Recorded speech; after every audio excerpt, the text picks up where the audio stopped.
Oh, okay. What a setup today. Yeah, that was odd. Yeah. Is it not normally like that? No. The memory card usually works a little bit better, and it's nice to have the light here finally. We've just been kind of having regular lighting, so it's nice to have an actual good light. Yeah. A good camera back for you. Nice. Taylor, welcome to the Second Floor Experience. It's so nice to have you finally. I've been waiting for this. How long have you been waiting for this, huh? I don't know. I think every Saturday we usually have a conversation, or even on Sundays after church, about all the things. I'm like, mic up. Like, let's get mics on and record this, Now, because they're usually really. Tell the audience why Awful. you and I would be talking so regularly. Oh, I am Mrs. Brennan. Oh, shoot. First lady on the podcast. Yeah. Yeah. Yes, you are my wife. Mhm. We've been married for 3 years. Sound a little more enthusiastic. You're my wife. You've been married for 3 years. Yes. Only took 38 episodes to get her on. Yeah. Yeah. Crazy. I kind of was on one. You were on Made one. an appearance. Which I one? was more of like supporting for Luke and Haley's. Oh, yeah. Yeah. Yeah. See, I'm not terrible. Yeah. Yeah. So for like A sneak peek. for committed fans, Yeah, they know who Taylor is. Yeah. Yeah. very true. I just wanted to make sure we had the setup down, like really Oh, dialed yes. in. So when we did your podcast, we knew that it would be good. Well, thank you. I appreciate that. So to all the people who don't know you, could you just give them like a brief intro to where you grew up, where you're from, how you grew up, and who you are? Yes. I'll try to keep it brief. Sure. So I'm from a really small town in East Texas called Van, Texas. It's near Tyler, Texas. So normally I tell people I'm from Tyler, Texas, because nobody really knows where Van is. There's only one stoplight. Van, Van. as in like VAN. Yes. Okay. We were the Really? Van Vandals. Solid. Yes. I grew up in a really dysfunctional family. Love all their dysfunctions. My parents got divorced when I was really little, so I have one biological brother. And then my dad remarried maybe 2 or 3 years after him and my mom divorced. And my stepmom has 2 kids. So I have a stepbrother and a stepsister. And then my mom remarried multiple times. She's currently remarried to my 4th stepdad. And they just had a baby together, which is Oh shoot. crazy. So I have a baby sister who's about to be 1. And you're obsessed? I am very much obsessed. Obsessed. I like pretend like she's my baby, and then when she starts crying, I'm like, okay, go to your mom. And then my dad and my stepmom had 2 kids together about 10 years ago. No. My sister's 10 years younger than me. And so... How many siblings do you have total? So all together, if we include Joseph's sister, Mm-hmm. I think I have 8. Okay. Yes, but only one biological brother. So Gotcha. what's Gotcha. crazy is to see how like I have a half sister on my mom's side and my dad's side, and everybody says that they both look like me, but Really? I'm like we have the same mom and we have the same dad, but then they both look like me. So I always thought it's funny to see. That's interesting. Genetics. Yeah. Crazy. Yeah, it is crazy.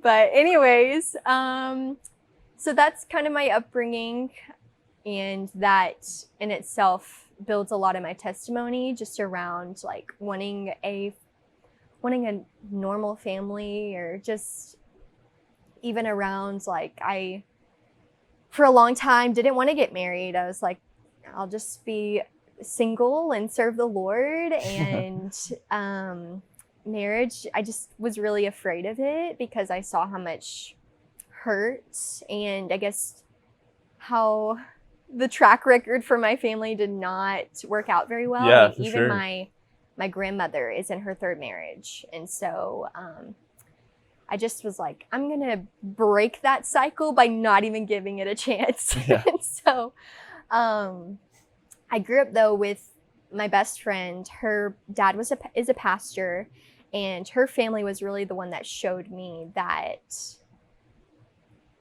I don't have to be afraid of marriage, or I guess repeating the same choices that my family made. And so her mom was really intentional with mentoring me and discipling me.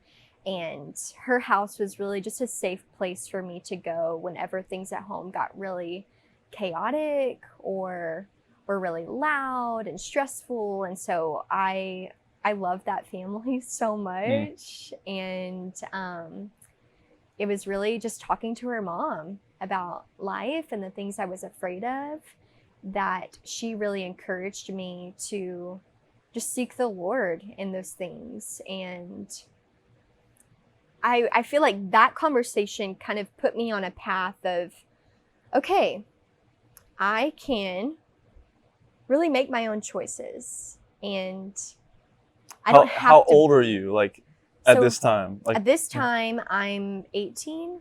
okay, so so like I've before graduated high school. college. Yeah, well, my freshman year of college. Oh, okay. And I was really debating. I went to junior college. I was really debating on leaving because I felt a lot of guilt for leaving my family.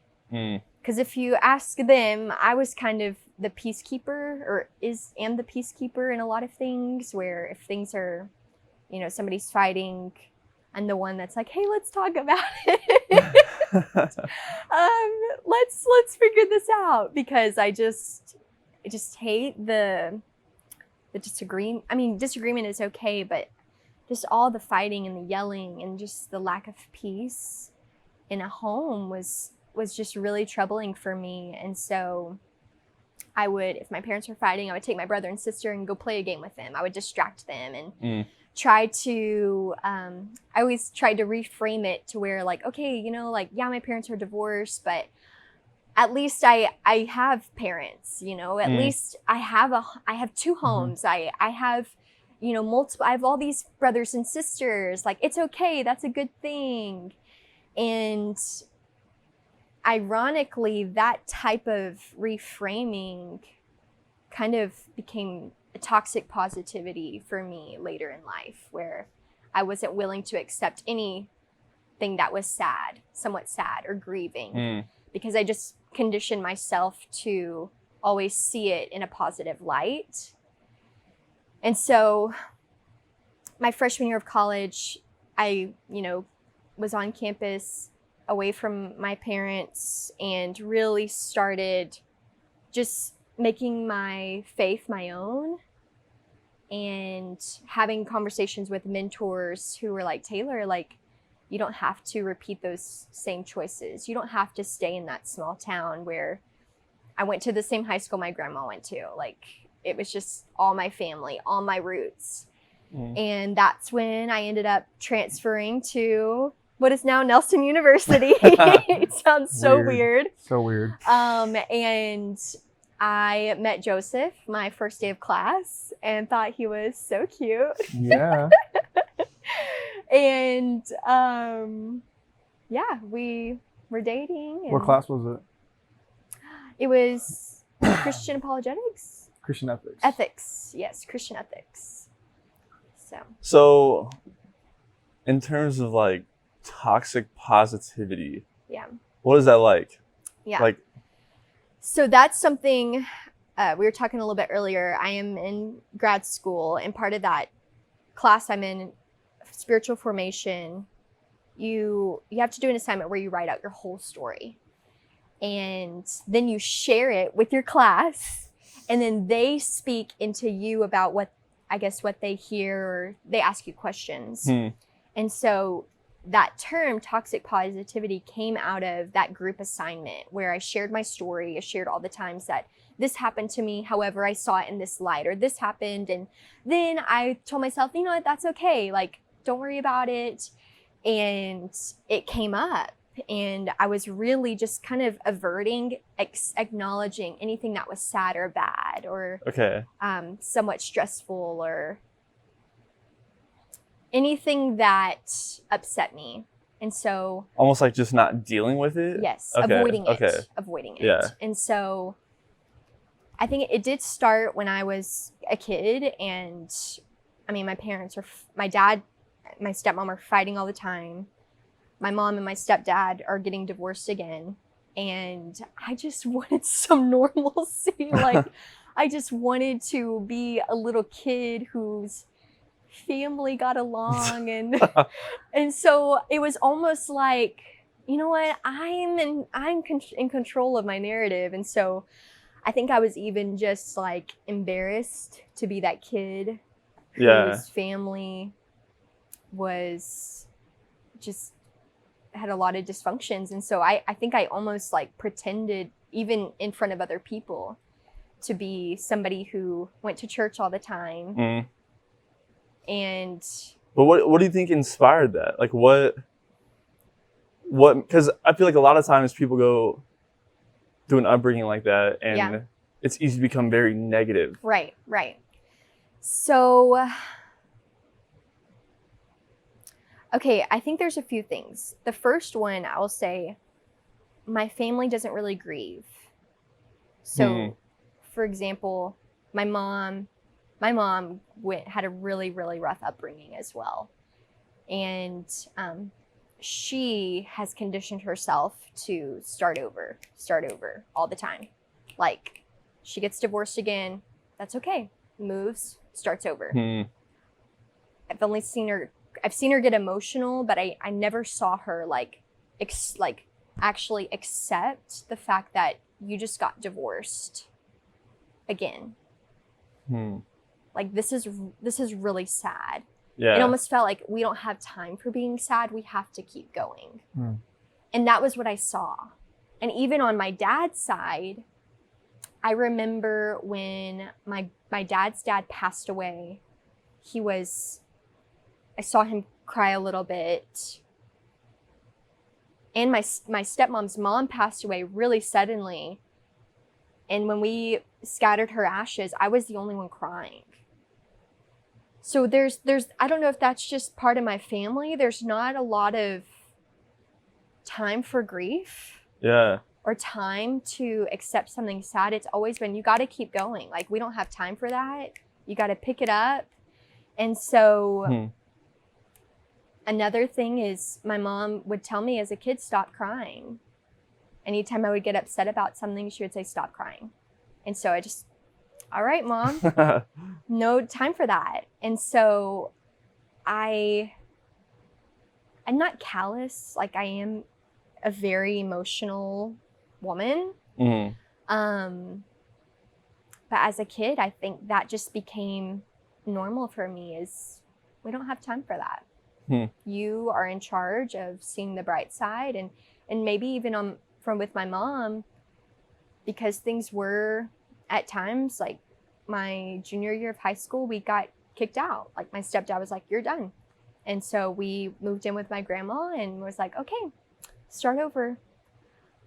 I think I liked the idea that most people saw me as someone who had a very normal life. In a small town, I was able to kind of build an image and get a lot of attention and receive a lot of accolades.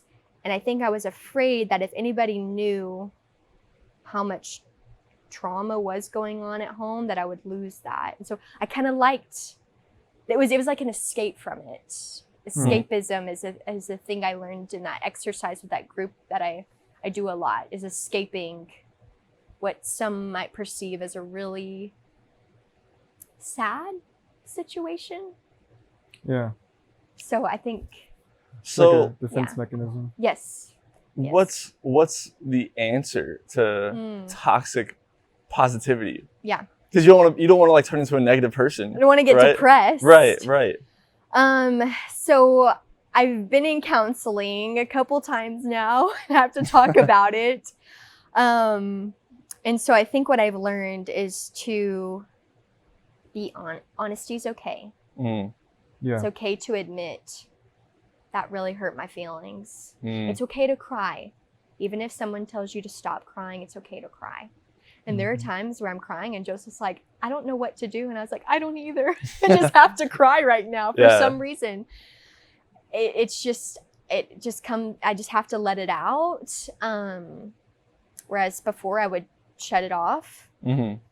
And so I do a lot of journaling. I'm not before I would not use the words like I was afraid to tell God like I'm really struggling right now or this is really upsetting me. Whereas now I do my best to be honest with God. Hmm. Like I would avoid saying I'm having a bad day. I would avoid saying this is really sad. I would avoid that because I felt like if I would acknowledge the fact that this is bad, I was afraid of being ungrateful. I was afraid that I would let God down. Yeah. When that's a lie, right? I wasn't being honest with myself. I wasn't being honest with God. And then there are times where I will get lost in my thoughts and I'm just being angry and journaling and at some point have to say, okay, I'm just going to watch a show now. I need to take my mind off of this because it's spiraling. So Yeah. Like kind of like you let it out yes. and now just yes. let it go. And I pretty have much. gone too far before where I will take something that's upset me and I will tell more people than the person that I need to address it with. Mm-hmm. And that takes, and I've recently come out of learning that when I did that, it was almost like opening up a wound that was trying to heal. And it just got nastier and nastier. Yeah, I remember you telling me about like you had this kind of breakthrough with your class where it was like, oh, God's not afraid of my feelings. Yes. It was like you were trying to almost hide your feelings from God. Like, okay, God, like, oh, I promise I'm not angry right now. Or I promise I'm not sad right now. I promise. Yeah. And it's like, you had this breakthrough of like, oh, wait, God's not afraid Yes. to meet me where I'm at. Yes. I was afraid that if I told him that I was really sad about, my parents splitting up or really sad that that person is not following you yet, that person, or, if it's somebody in my family who's still, not following God, or if I just opened up and expressed honestly the things that were bothering me, I was afraid of being ungrateful or coming across as someone who didn't trust God or wasn't faithful. And Yeah. I think that's something that I recently was in a kids pastor position, which we know because we go to the same church. And that job was so hard for me because one of the reasons was wearing that pastor hat. I felt like every Sunday I had to say, good morning, how are you? I'm great. Welcome. Yeah. And, people be like, how are you? And I'd be like, I can't tell you how I'm really being because I don't want you to be concerned Yeah. Right. because I'm the kids pastor. Mm-hmm. Mm-hmm. But if I could be honest with you, I'm really struggling right now. And that was hard.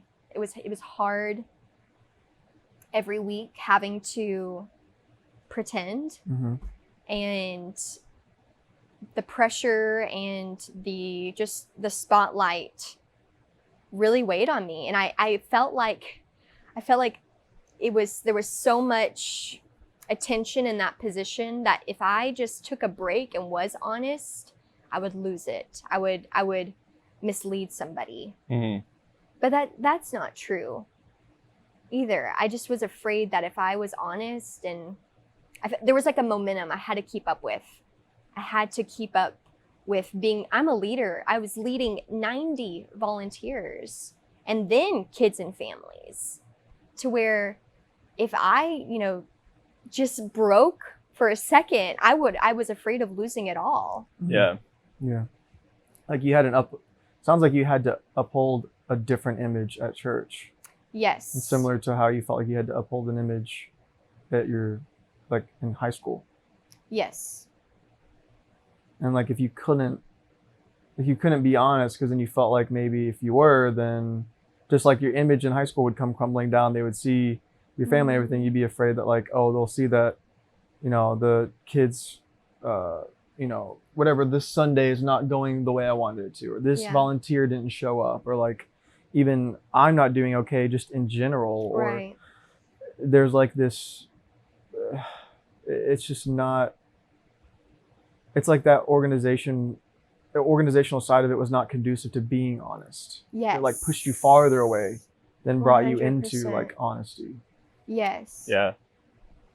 Well, it's interesting how that happens in a case like yours, where you're in a leadership role, and then also when we talk to Thomas and Joey, like they say the same thing, Mm. and they're just students, like just attending. I mean, they Right. volunteered. They would help out like here and there, Right. but there's something about this culture that we've made that it doesn't really help people be honest. That's what Right. it seems like. Yeah. Yeah.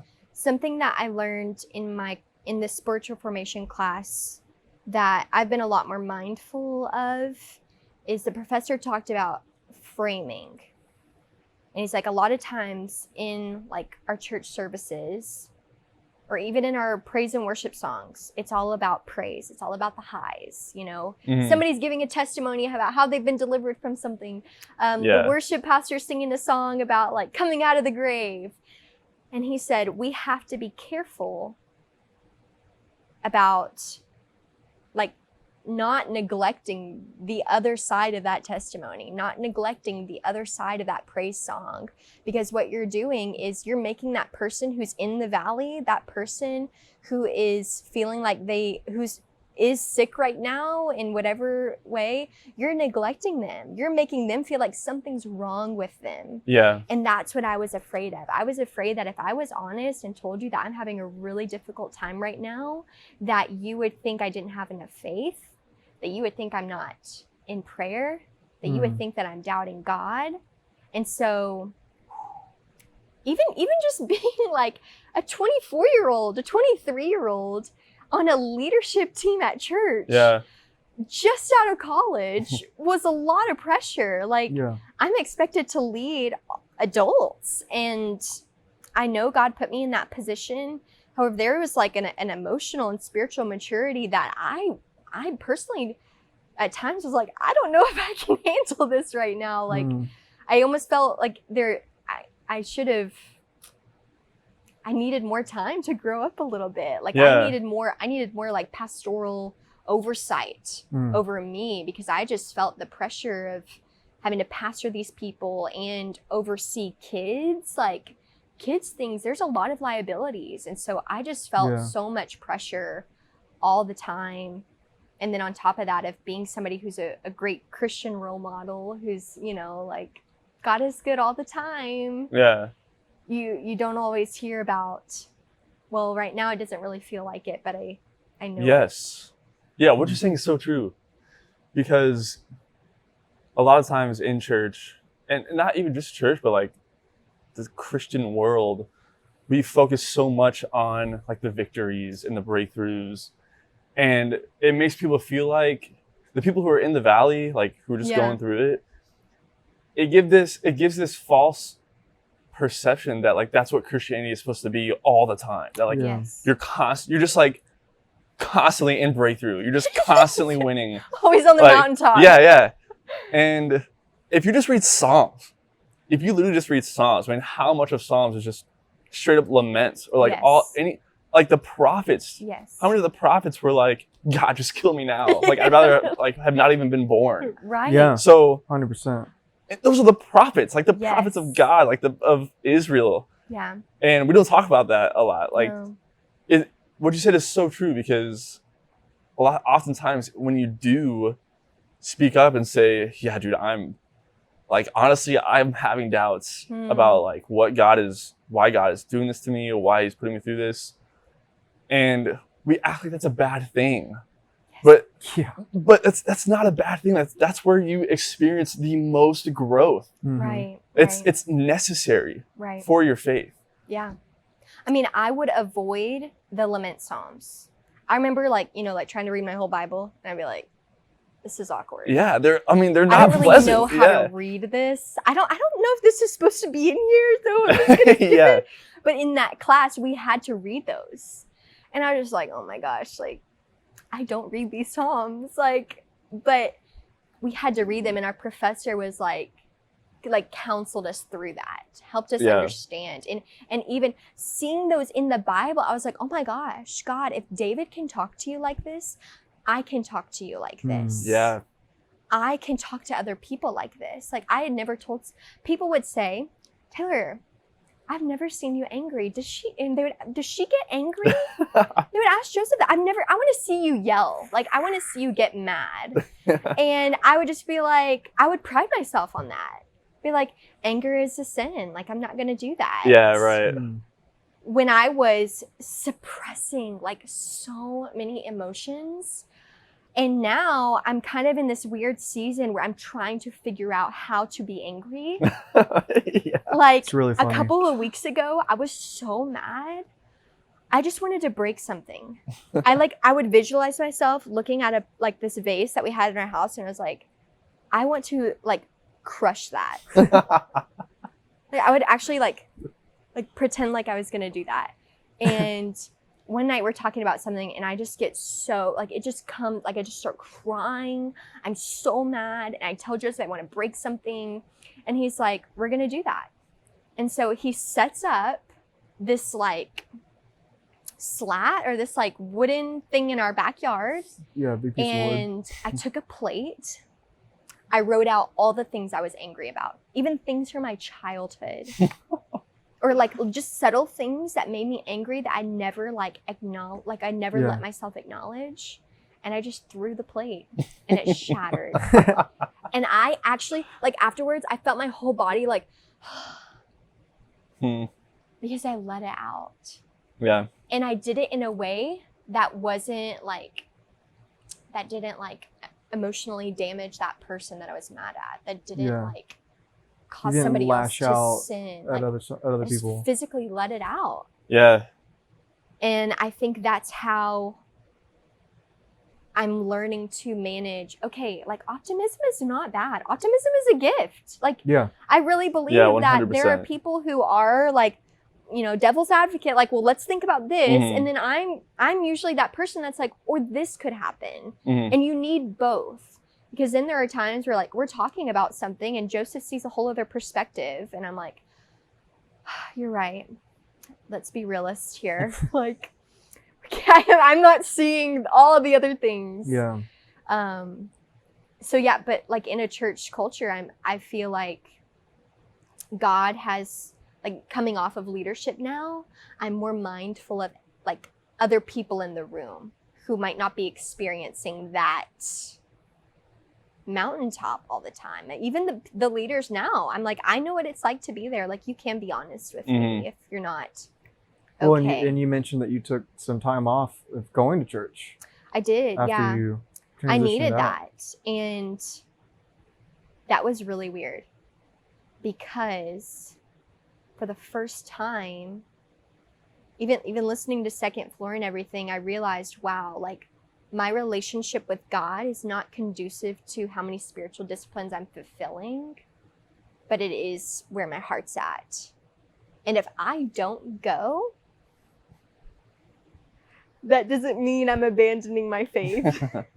Like, there's this quote by Martin Luther. I don't know if you've mentioned it on here before. And I don't think so. It's one that we talked about in my class.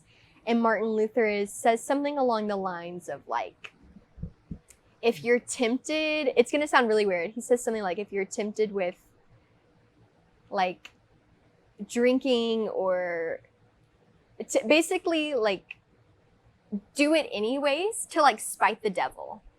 Like, for example, if the enemy is telling you that if you don't go to church, then you're not going to be a good believer, do it to prove them wrong. Or like if the enemy is telling you that if you don't give 10% or if you don't, whatever, you know, if you don't pray for an hour long every morning, if you don't read your Bible today, that God's not going to love you or you're not a good Christian, do it and prove him wrong. And that was like mind blowing to me. I was like, I don't know about that. Like, again, going back to like the image that I made for myself, I was the girl who was always at church, like did all the right things and was always happy. And so I think in that season, I gave myself like permission to not be that person. And I think I shocked a lot of people, even people in my family. We're like, what do you mean you're not going to church this Sunday? I was like, I have to heal right now. And part of that is just not going to church today, but sitting at home and just being alone with the Lord. Gosh, that's such a crazy thing. It's just so crazy that people push back on that. Yes, I had somebody say, because I was part of like a ministry group at church that would meet, and when I was like getting prepared to leave the team, I took myself off of it because I just kept getting notifications, and I was like, I'm about to like just take a break for a little while. I don't want to get notifications. So I removed myself. Well, the leader got a notification and called me. I was like, oh no, I was trying to do this so like under the radar. Can't. And Can't do that. they were concerned that me not going meant that I was going to like be susceptible to the enemy. Like they were afraid of the enemy isolating me and me just getting in a really bad place, which like I appreciate the concern and like that person looking out for me. And I felt fear. I felt it coming from a place of like what's going to happen? Like you shouldn't do this. You shouldn't do this. And I was like, man, like, it's okay. It's okay. I needed that time so badly to take a break, to re-enter what it means to be like a member of a church body. Yeah. Yeah. And they were dude. genuinely, they were like afraid. Okay, this is what people have to understand though, is that you have to ask, like, what is it that you're taking a break from? Right? Yeah. Like, that's the problem that we're in, that we find ourselves Right. in, is because you say you're taking a break from church, and people equate that to, like, you're taking a break from your faith. Yes. It's like, that, Yes. like, they draw that line. It's like, Yes. holy crap. Yes. No, that's not what's going on. I'm taking a break from this organization that's taking a lot of my time and draining my Yes. energy. Yes. So literally just to take a break and rest, like, Yes. so just to make that like leap and say, Right. you might Yeah. not be a Christian. Like, Yeah. It's Which crazy. I that's what's encourage. frustrating. Which I encourage. Like, if nobody has ever done that before, I was the type of person that was like, if I don't go, then I'm disappointing God. If I don't do this, I'm disappointing God. And I had, like, my faith was dependent on me doing spiritual disciplines versus me trusting on the thing that Jesus already did for me. Yeah. And going back to that Martin Luther quote, I was like, oh my gosh, I'm purposefully not going to engage in these spiritual disciplines. So I know that my salvation is not dependent on them. Yeah. It's not Mm. rooted in legalism. It's not rooted in Exactly. like, in these like practices. Yes. This They- is Yeah. a great example of what we're talking about, where you didn't just do this with a heart of, I hate this place, you know, all this. Like you weren't like deconstructing your faith to as an excuse to be lazy Right. or as an excuse to hate, Right. right? But you're like quote unquote deconstructing this kind of legalistic faith in order to reconstruct. Yes. Like you're doing that in Yes. order to understand what is it like for me to just be alone with the Lord Mhm. and not have my identity in what I do for him, but who I am in him. Right. And then I'll re-enter this organization Mhm. as a healthier body, Yes. part of the body. Yes. And so it's such a huge difference between deconstruct to reconstruct and deconstruct to hate or deconstruct to be Yes. lazy or deconstruct to be a coward. Like all these Exactly. different things have distinctions that are extremely important to point out. 100%. And something that, on that note, something that I think is so needed is almost just like a being bored with God, like sitting with God and not being overstimulated, which I feel like what we do now, and even being on the leadership side of church, is every meeting was like, okay, how do we get more people? How do we make this more fun? How do we make this more exciting? Like, we're in the Austin area where there's music and shows. Like, we've got to be at that standard. We've got to put on a production. How are we going to do this Easter better than last Easter? And I was part of that thought process. Like, I'm the one who's part of the team brainstorming those ideas and putting it together to where when I am at home just sitting trying to, pray, there's nothing exciting. And I'm like, come on, I need some music. I need some lights. I need some like entertainment. And so taking a break from church, and even there was a time where I like fasted worship music. At first I was like just going to take a break from like secular music, but I felt God was like, that sounds sacrilegious. Even worship music. And I was like, and just no sound. Okay, let's try this. And it really brought me to just that quiet place that Jesus retreats to so often in scripture, where there's no sound, no people, no attention. There's no cameras. Yeah. There's no lights. And no production. No production. Yeah. And I think that I feel like I'd encourage everybody. Maybe it's just like once a year, once every other year, just to take a month, just take 4 Sundays in a row. And instead of going somewhere, go be alone. Because that really did help me now re-enter the church body from a place that is healthy and appreciative, and even seeing the show or the production and not thinking wrong cue, typo, that's offbeat. Yeah. Mm-hmm. They missed that mark, but being like, oh my gosh, that worship performance really, I feel like put me in the presence, or I'm hearing the community in the body singing, and I'm thinking of what it's going to be like one day in heaven when we're all together. Yeah. I really like that. I mean, I don't know.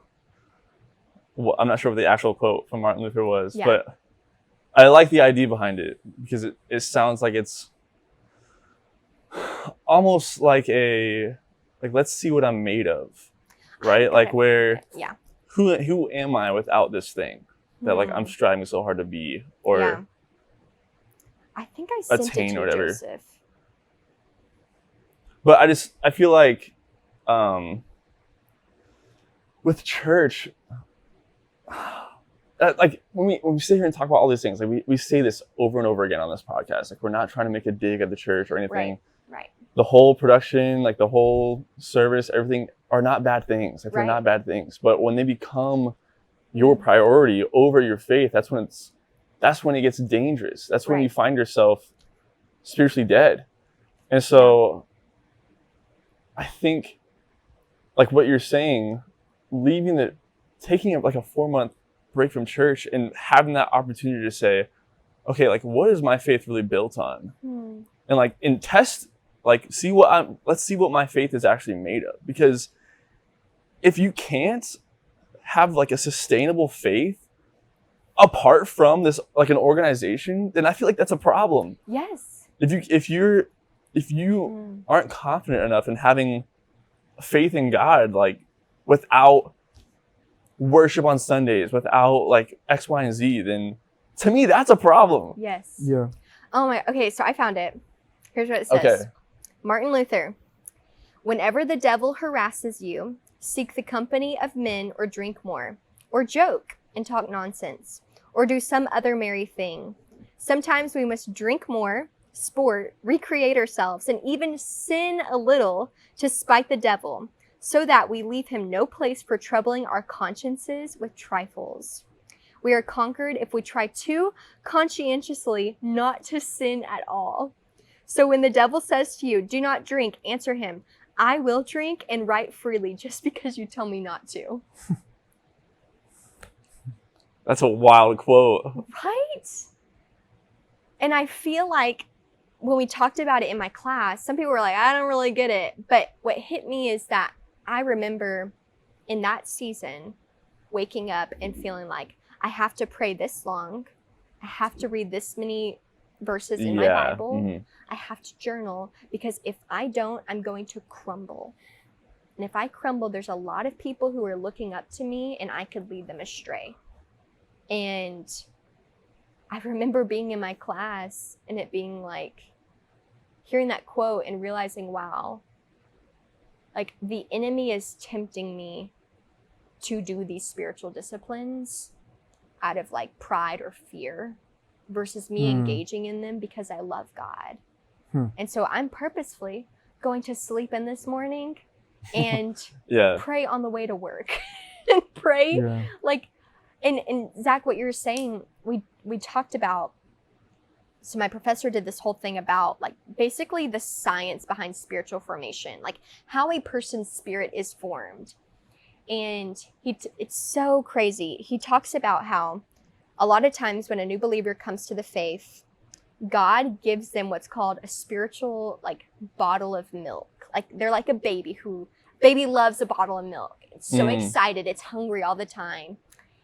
And what that looks like in a believer's life is like, I think of at Saigu, there's all night prayer. There's like all night worship, like all these spiritual saturation. I mean, you just are just excited all the time. I mean, I remember going to lock-ins and church camp, like 3 church camps every summer because I just could not get enough of it. And so that is the spiritual bottle of milk that God is giving us and nourishing us and attaching us to him. Then what happens is a believer will go through kind of a plateau. Like you're like, you know, I love this and I would rather go see a movie with my friends right now. It's okay, but I'm going to be at church on Sunday. I'm going to serve. And then God will take that bottle away. And a lot of times you see a believer start to feel like they're on a downhill slope. You're like, why don't I want to pray? Why don't I want to be in worship right now? Like this isn't feeling the same. What's missing? Why? I just don't want to read the Bible right now. And they kind of go through an inner turmoil of like, oh my gosh, am I a bad Christian? Oh my gosh, am I losing my faith? What's happening? I'm becoming lukewarm. Yes. However, it's God who's taken that bottle away from you so that you will love him more, not so that your faith is not dependent on a feeling you get from a worship set, a feeling you get from a spirit-charged room of prayer, so that you are in the quiet place. Yeah. It's the same concept of like a honeymoon period in your marriage. That's exactly what I thought of, yeah. Like you're full of the lovey-doveys, and then all of a sudden it's like, oh, this is what it's like to make a choice to love. And that's what I think Jesus talks about when he's like, pick up your cross daily. I mean, it's once those feelings leave, once you don't get the tingles in worship anymore, once the feeling leaves, are you going to choose me every day?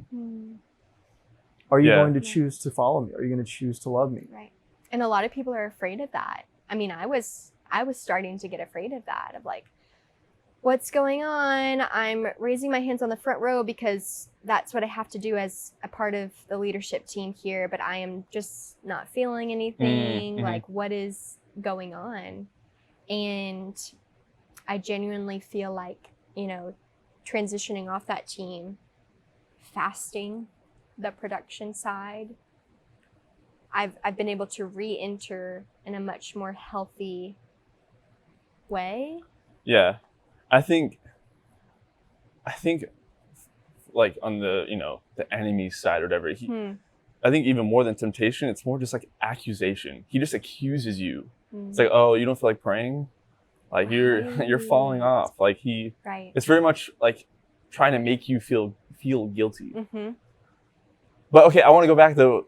Like you just said, being on the leadership team, and so you're expected to raise your hand in the front row.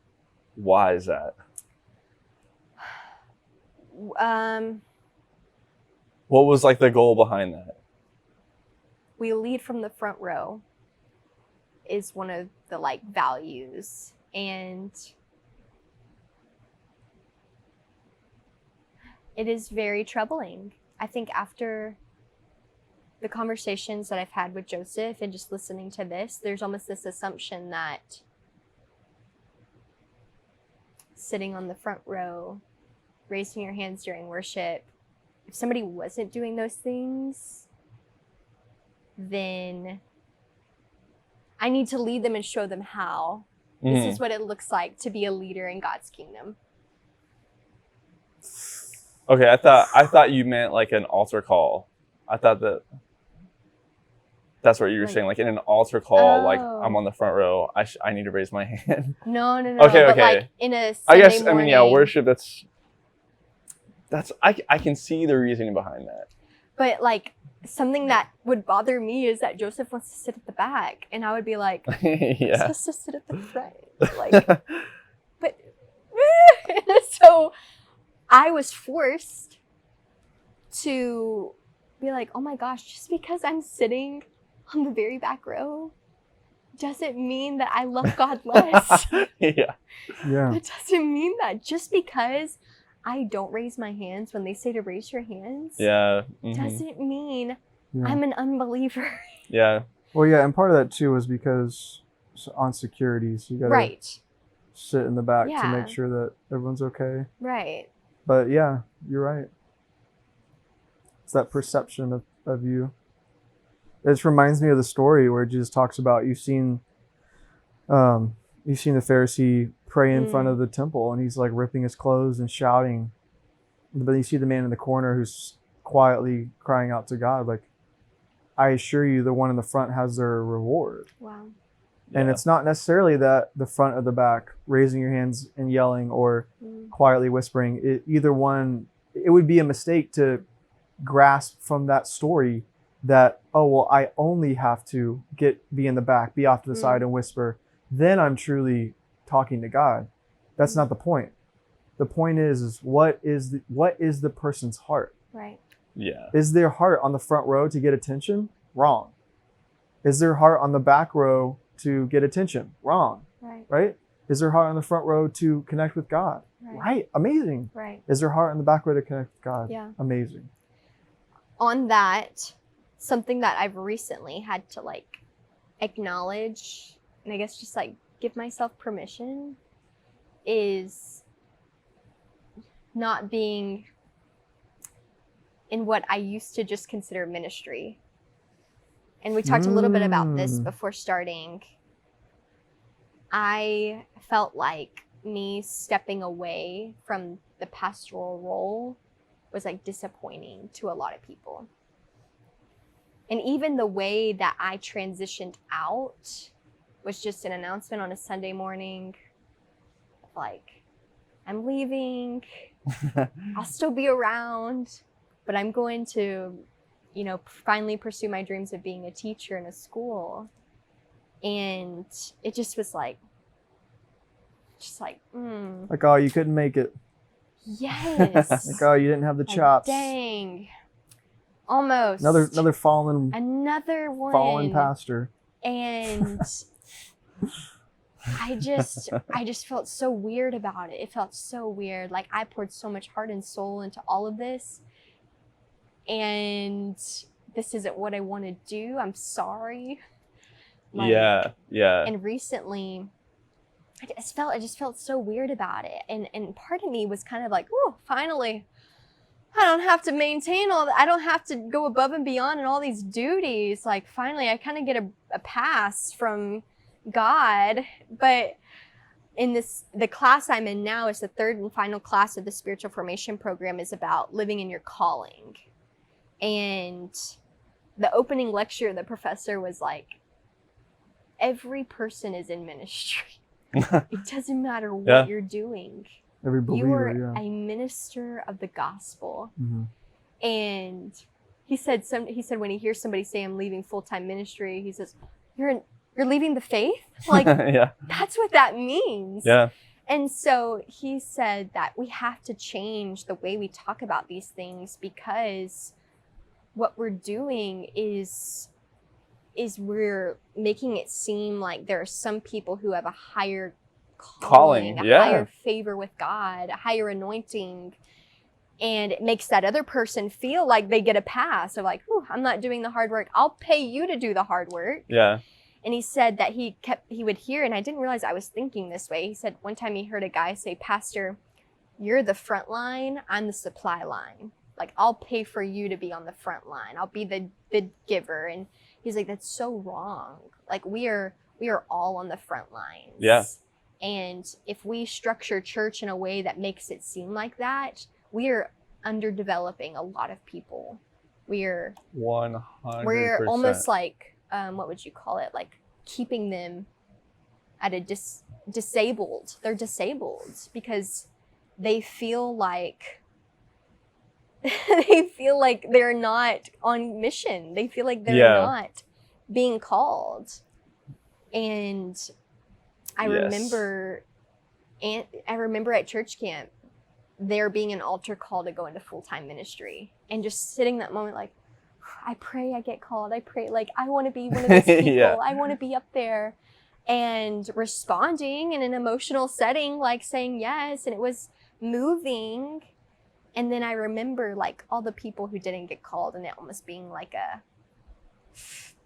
well, you're not one of them. Like, it was Yeah. just weird. Yeah. Yep. You know exactly. Yeah, what you're I talking had a similar experience. Like, I remember when I was in high school, my junior year of high school, I had this big, crazy prophetic word over me, Wow. where I was at my girlfriend's like dad's church at the time, and her dad like was the head pastor of this smaller church, smaller than Freedom. Like, it was pretty small. Probably like Crystal Lake, honestly. Really? Maybe slightly bigger than Crystal Lake. But yeah, in the middle of service, he just called me up and like to the front, and like one by one, all of the elders, all the people that came up and like prophesied over me for like 20 minutes straight. Wow. And it was a pretty wild experience. And I 100% believe that God spoke through them in that moment. And I believe that like he it was like a declaration over my life that God was like, I see a shepherd's rod in your hand, like you're going to lead people, you're going to pastor people, like all this stuff, right?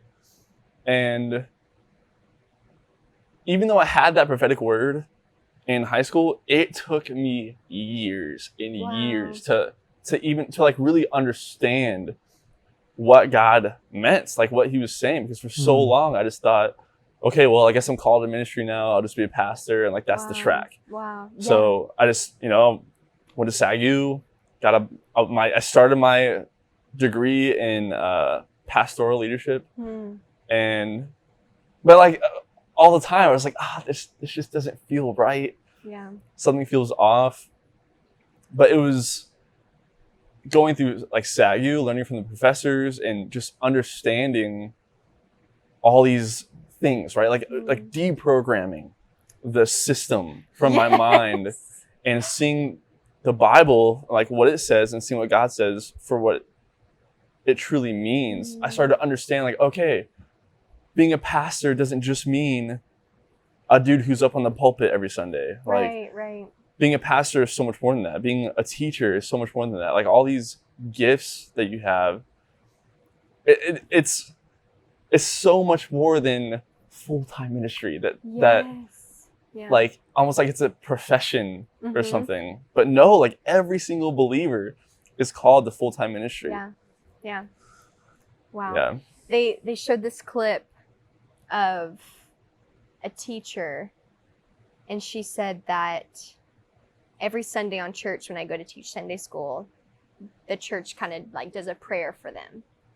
And she's like, however, I'm a full-time teacher Monday to Friday in a public school, and I've never been like commissioned or prayed for in that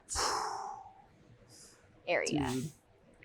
Wow. She said, where I'm reaching kids whose parents aren't believers, where I'm spending hours with them. And I was just like, oh my gosh. And that's really how I felt, is like, of like, being seen as Pastor Taylor, and it's great, and I'm prayed for, and I'm receiving all these things. But then it was like when I stepped away from that, it was kind of like, all right, I wasn't like commissioned or like when was the last time we celebrated like the kids graduating from high school who were going to trade school, or like why don't we acknowledge those things or recognize those as like it's where you can make such a great impact. Yeah. Like, that to me is so, I don't know, it's just so messed up. Like, Yeah. we're missing out. We're making people feel like they're insignificant. We're making them feel like they kind of get a pass. Like, they don't have to do the hard ministry work. Yeah. It's either like they get a pass or they feel incapable. Yes. It's like either one. Yes. Instead of Yeah. what we're looking back at in my class are the spiritual gifts that Paul talks about, and how those can be expressed in all occupations. Not that God doesn't just have like these higher callings. This call to ministry is for the few, and you just better hope that you get to be one of those people. I'm just so like, now when I think about it, I'm just like, oh, that was so wrong. Like, I feel so much more like acknowledging like, okay, I know that my spiritual gift is teaching. Like that is my calling. That is my heart. That's something I've loved. And so getting to do that now in a school, you were asking me like, I'm working so much.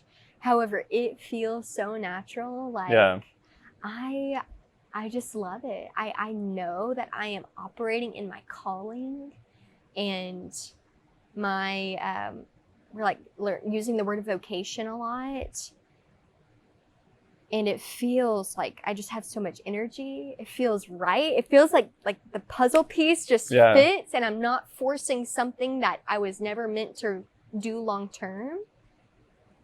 And I believe like, if somebody is in a place where they're working a job that they don't feel like is their calling, that prepares them. Like that, being Pastor Taylor, oh my gosh, I know so much more now. I know there were giftings and skills I didn't even know I had that I really believe were awakened in that season and sharpened so that I can fulfill my calling so much more easily. Or there's just things I'm like, oh, I know how to do that. Like effectively. No brainer. Yes, effectively.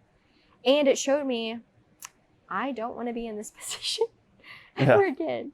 But I know how to teach that person who's going to be in that position, or I know how to teach that. So I know it all works together. And I shared that because there were days where I was like, all right, Jesus, how long am I supposed to be here? Like how long? How much longer am I supposed to do this? Because I know that this just isn't natural for me. Being like the pastoral gift is not my what I felt like I was really made for. I was made for more of the teaching. Yeah. So. Yeah. Cool. Could you speak to a little bit more like what you've told me about like what it was like for you growing up in terms of dating, and then what it was like kind of how you transitioned into what I would consider like biblical womanhood, or like your spiritual femininity. Yeah. Mouthful. Really shifting. Yeah, I know it's kind of a hard shift, but no, that's perfect. Yeah, I think we've only gone over one question. That's fine. Yeah. So I think I'll start with like growing up seeing like toxic relationships, and even going back to how I think out of my whole family, mom's side, dad's side, stepmom's side, there's only 1, 2, maybe like 5 couples, including me and Joseph, who are not divorced. That's like grandparents, aunts, uncles, and so all that to say, like divorce was just like normal for me and my family. Seeing my mom date was weird, And then even like whenever I started like having boyfriends or like talking to guys in high school, I really took advantage of them in the sense that I would talk to my mom, like, Mom, what should I do? Like, he's telling me this, he's asking me out. And she's like, you should go. Like, you should go. And so I would go, but this person's lifestyle wasn't one that I knew was godly or honoring to the Lord. And so I was like, but my mom says I should go have dinner with him. So I'll go and I'll talk to him and I'll, go to the school dance with him, or I'll just keep dating him. But then when he would ask me to be his girlfriend, I would say no. And it was just really misleading and confusing. And that's kind of how I date. I'm just going out with you until I'm just getting free food until you want to ask me to be your girlfriend, and I'm going to say no. And I feel really bad. Like, I know that there's Heartbreaker. Yeah. Like, it was toxic. It was mean, but I wasn't doing it intentionally. Like, I wasn't trying. It was like, I'm going to be really mean to this person and do this. I was just like, it's what I was told to do. Like, I'm just going to go out with you. You think I'm cute. I think you're kind of cute, but I'm not going to be committed. Like, commitment issues. Hmm. And then... Yeah, we joke a lot because I say if I had knew Taylor in high school, I would not have dated her. Yeah, exactly. Whereas Joseph was like the kind of guy that I wanted to date in high school. But I grew up in such a small high school that those guys didn't really exist. Like, one time, when I was a senior, my brother was a freshman. And so he would try to like set me up with guys who would like try to talk to him to get to me. And I'd be like, Tyler, like, no, I'm not going to date him. And he's like, are you ever going to find love? Like, why won't you go out with him? And I'm like, he's crazy. Like, no. And so, but I would talk to him, or I would like go have dinner with him. I just wouldn't go any further than that. And so, my mentor, my freshman year of college, really like kind of called me out on it and was like, look, it's like really counseling me and talking to me about some of the decisions I was making and how I was being misleading. And I was like, you know what? I just need to take a break. If we're going back to like this whole concept of just like taking a break, this doesn't mean I'm never going to get married. This doesn't mean I'm never going to like date or, have kids one day. Like, I'm just going to take a step back and reanalyze all the subconscious beliefs I have around dating, all the ideas that I've seen it modeled. And I'm going to, at this point, I knew I was going to be going to SAGU.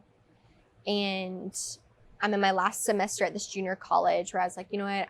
I'm just going to take a break from dating and really undo all these like toxic ideas I have about dating with God and prayer, and kind of I felt like I did like a research on dating and Christian dating and what it means to be a godly wife, because I just didn't have the best examples and knew that I had a lot of work to do if I was going to be that godly wife one day, the wife I wanted to be. Mm-hmm. And so I remember seeing just a clip, I think it was TD Jakes. It was just like a random Instagram clip.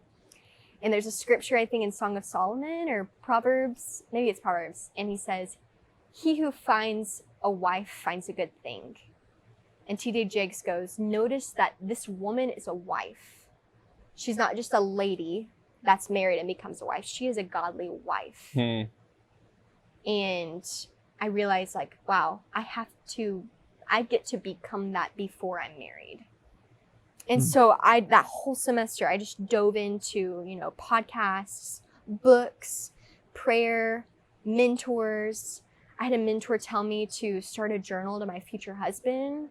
Didn't even know, like, it was super weird, but one of the best things that I think I did, I just would, days where anytime I would just like write about it, like, man, dear future husband, like whoever you are, like, I just pray for you. Like, I don't know you, but if whatever's going on in your life right now, I just pray for you. I pray that God would prepare both of us for a beautiful marriage. And just even ask questions like, how do you see yourself as like a dad, or just thinking of things that I would want to talk to him about. Yeah. And so I did that for a whole semester.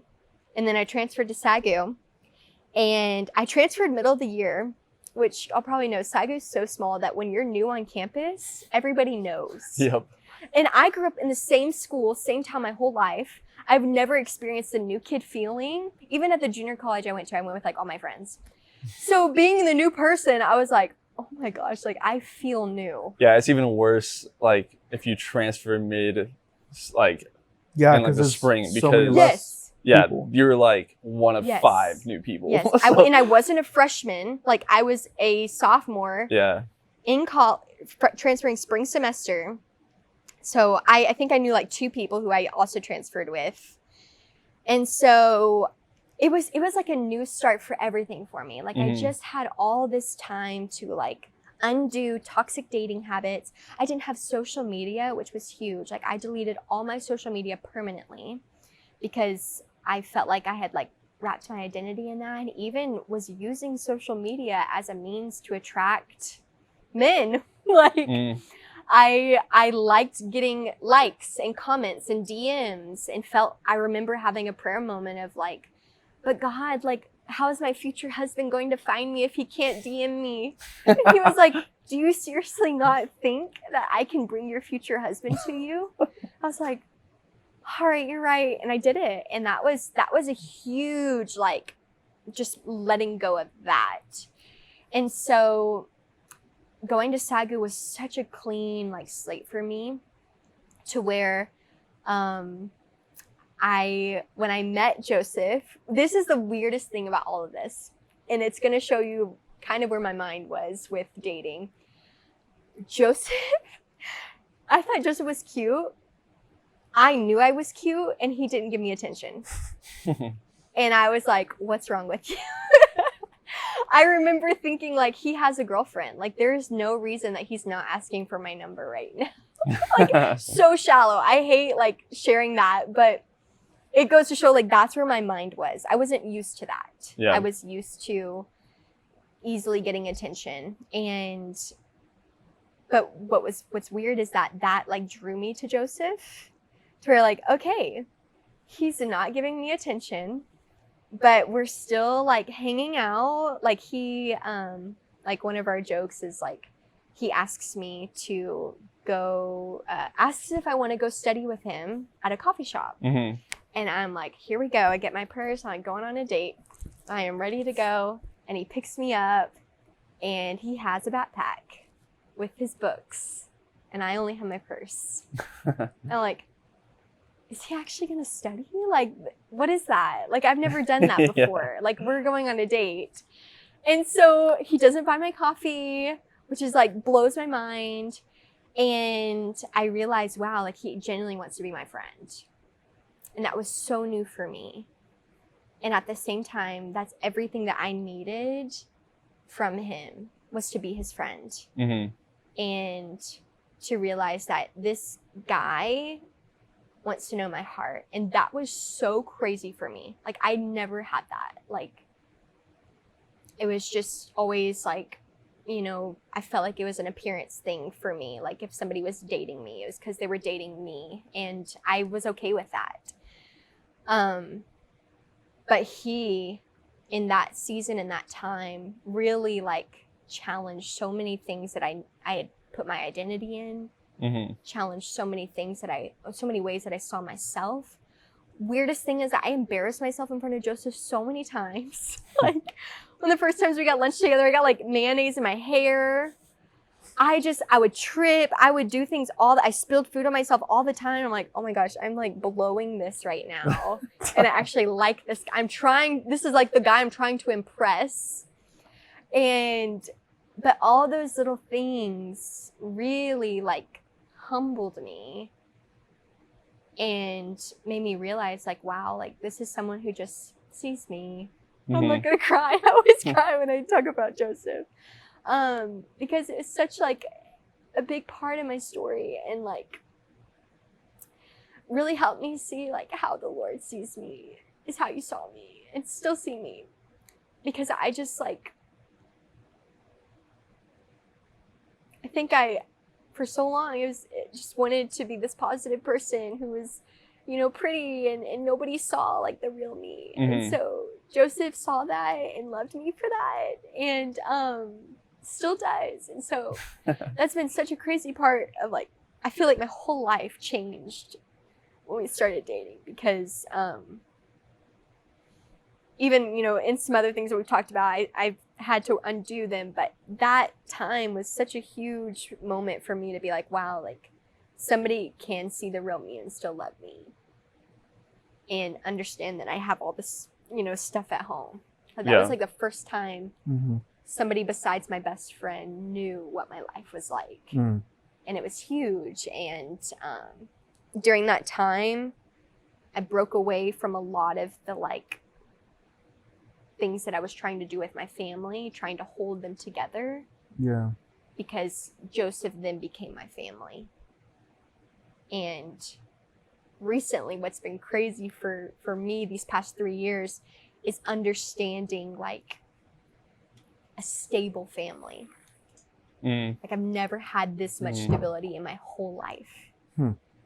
One person that I'm living with all the time, because even growing up, I went week to week. Every week, I went my mom's house, dad's house, mom's house, mom's house, dad's house. Having one home. I've never had one home, like one closet, one home, one person. And there are times where I've had to wrestle with, like, I felt almost like a panic of, what if I ruin this? Like, how is this gonna, like, I'm gonna mess this up. I'm gonna mess it up. And in those moments, I just tell Joseph, I'm like, I had this thought and it scares me. And me not hiding that and not being afraid to, like, bring that into the light, it's like, hey, that's a lie. We don't have to be afraid of those things. And I really feel like our honesty and communication has made our marriage amazing and just fun. And what's really cool is that we get to be this example for my family. And they look up to us in our marriage. And that's really cool to get to be that. Yeah. Does that answer that question? Oh, yeah. Great. That was great. Yeah. I mean, don't get it twisted. Like, Taylor's given me a lot of grace, too, in a lot of areas. So it definitely cuts both ways. But, like, what I've experienced in marriage is that it's just, I think a lot of people will get to this place where they're, like, either over hyping marriage or over hyping singleness, where it's like, oh, like, you have to get married, it's this great thing. And then it's like, you know, a whole other camp will be like, no, like, you know, singleness is okay, and, like, you shouldn't be pushed. And I feel like right now it's definitely more majority where it's like marriage is being pushed, especially in Christian circles. And so I just want to be careful about that. But just in my experience, I always knew that I wanted to get married young. I wanted to get married early, and I wanted to become the person that I needed to be at an early age to make that possible. And like the union and the kind of organization that marriage is between two people is a catalyst that God can use for growth. And often does use it, like, very heavily to, you know, you go in, you think that you're all good or whatever, and then all of a sudden you're living with someone who sees all of your habits, all of your inconsistencies. They hear you say one thing and they see you do another, and it's like, dang, you know, I can't really hide this anymore. Versus sometimes being single, it's a little easier to hide those things. But it definitely cuts both ways, because in singleness too, you have, I feel like you have more time to be devoted to God. And so in that sense, it's like God is able to be such a direct part of your life when you're single, and then use you in ways that a lot of times married people can't be used, especially as they start to get families and kids and all this stuff. And so it's definitely been a vehicle for growth for me, of being accountable and, like, seeing how Taylor and I are matched up in our strengths, where, like, you're just so much more of a day-to-day strong person, where you can say, okay, I know I'm going to get done all these things today. And then you ask you what you're going to do with this year, and you're like, I have no idea. I don't even know what I'm going to do next week. Yeah. And it's, or, you know, maybe you'll have like the month planned out, but you know, like you will conquer the day. Yeah. Versus I am so like vision oriented. And I'm like, oh, I can tell you where I want to be in 5 years, 10 years, or how I want to, what I'm trying to do this year, but then sometimes I'm like, not that great about conquering the day. Sometimes I'm not as consistent as you are. And so it's just so cool to see the ways that those kind of strengths are able to balance out in our marriage. And it's just really cool. For sure. Yeah. Yeah. I think just on that, something that I had to do was just process a lot of the toxic things that I saw and believed growing up about marriage and relationships. And when we first met, you really encouraged me to go into counseling, to take advantage of the counseling service at SAGU. And I Because it was free. I was like, I don't need that. It's kind of a wild thing to say to someone. I know. And you were like, well, he said, I'm going to counseling because I don't want to take anything into my marriage that I could have processed in counseling. And I was like, you're thinking of marriage. Okay. I'll go into counseling. And so day one, I'm just weeping out of shedding all these tears that I've piled up for so long, and just opening up about all these things that I didn't realize were I just was given permission to be honest. Yeah. And wow, I didn't realize that I was carrying that weight and that burden and holding that in my own hand, feeling responsibility to make all these people happy and have peace with one another. And I undid all of those things to where I could have a healthy relationship with Joseph. And even just that time of just taking a break from dating, aligning myself with my identity in Christ, not my social media, not this guy that I have a Snapchat streak with, not who's DMing me. It just made me comfortable and confident in just me, just being Taylor.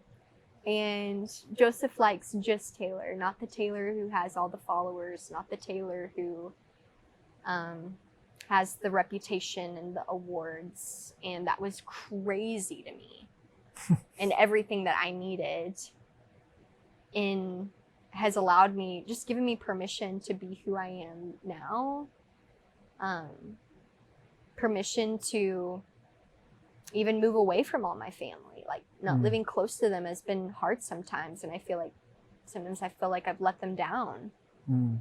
But it's been what we need and what God has asked us to do here, and I'm okay with that. Feel good about that. I don't have this guilt, I owe it. And that there lies the second floor experience. Yeah. What you just described is allowing someone coming in and giving you permission to be yourself, and then accepting all the good and the bad that comes with that, with the caveat of, okay, I accept you for who you are, I love you for who you are, and let's get to work. Everyone has work to do. Let's get to work. Right. And I'm going to help you be accountable to that. And that's what we're trying. That's what I experienced on second floor. That's that's the kind of community we're trying to bring, is that, hey, come on. Yeah. Come as you are, and let's grow together. Right. Yeah. It's so interesting to me how it just seems like that's so such a big part of the human struggle is just imagery. Whether it's a relationship or whether it's church, whether it's whatever, it can be anything really, but it's so easy to just try and create this false image of what we are and kind of suppress our, I don't know, true selves. That sounds super weird or whatever, but why is that? Why do we feel the need so often to not just be authentic? What is that? But like Joseph said, that's that is like the beauty of Second Floor. That's what we experienced on the hall, like with when you have a close community, some people that you can be authentic around. Yeah. I mean, you can be authentic. Like that is just like so huge, just to be a real person. Yeah. And I was just listening to a podcast with Patrick Bet David and The Rock. And The Rock was talking about how he had this whole big like defined like a canon event while he was in wrestling, like when he first started. Okay.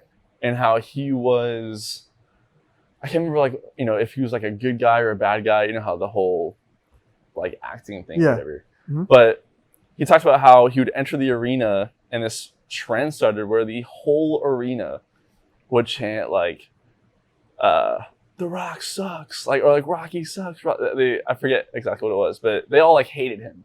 Wow. They all hated him.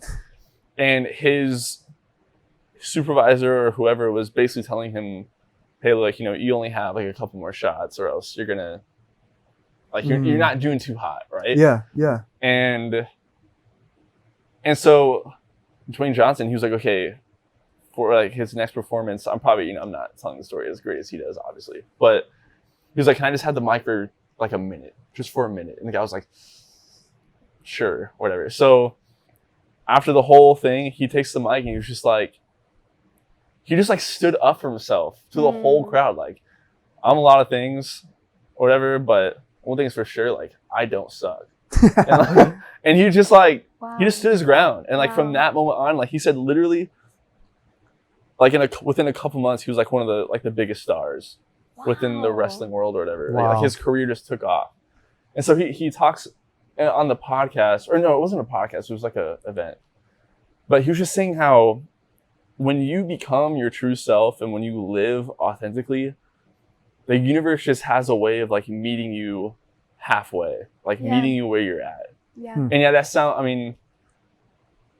that can sound very mystical, like new age or whatever. But I believe that just from a position of faith, like I believe that within Christianity, like when you live authentically and like when you live as like God designed you, and like God meets you where you're at, and and that's when you just see that tremendous growth in your life. Yeah.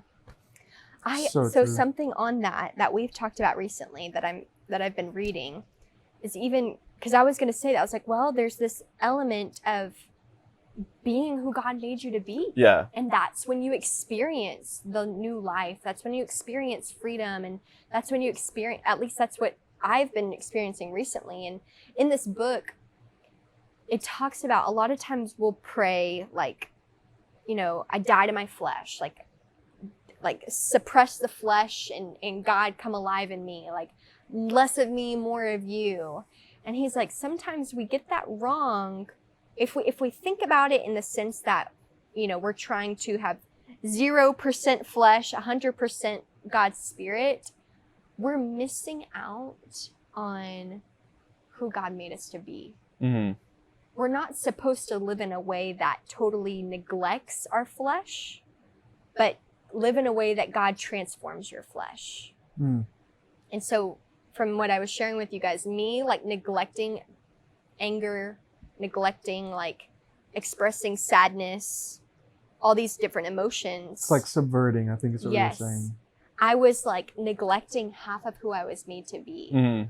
When in reality, the right way to live holistically is to say, okay, God, I'm angry. Would you transform my anger? Like, okay, God, I struggle with, sometimes I struggle with telling the truth and not enough grace. Would you transform me telling the truth in a way that is graceful? Like, that is how we come into fully being who God made us to be. Yeah. You're acknowledging the fact that, okay, you're a human. I'm human. Like, which is okay. Yes, God, like God designed you. Yeah. Mm-hmm. And so if I am just totally ignoring, if I'm hating my flesh, I believe that's depressing. Like, that is wrong.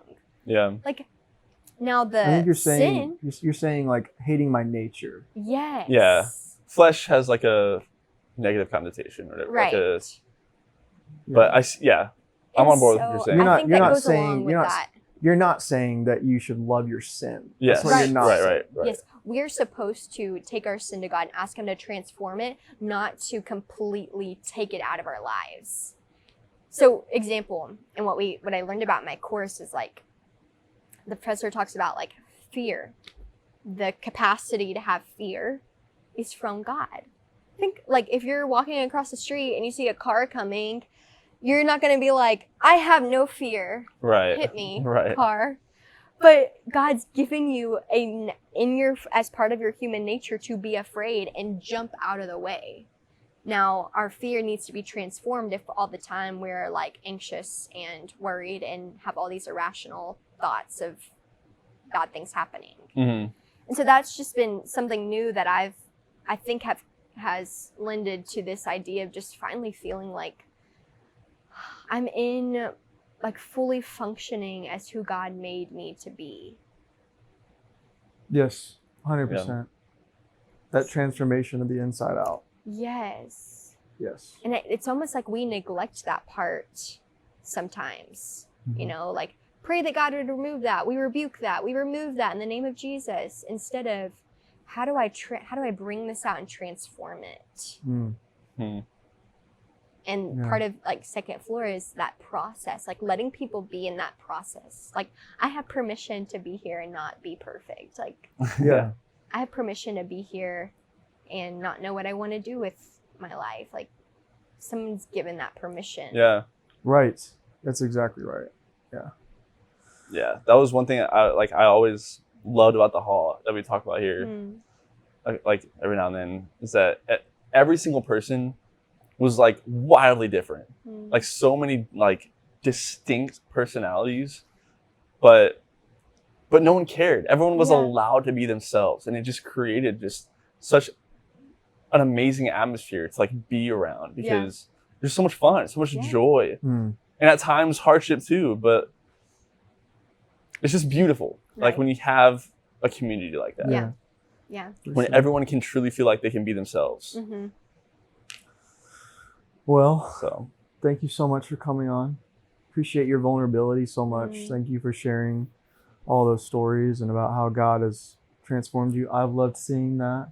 And I hope if you're listening, I pray that you also were able to get something out of that story, and write us about it. Email us, DM us, let us know what your thoughts. And thank you for listening to Second Floor Experience. We'll catch you on the next episode. Peace out. I want to talk to you. Not now, later. No, now.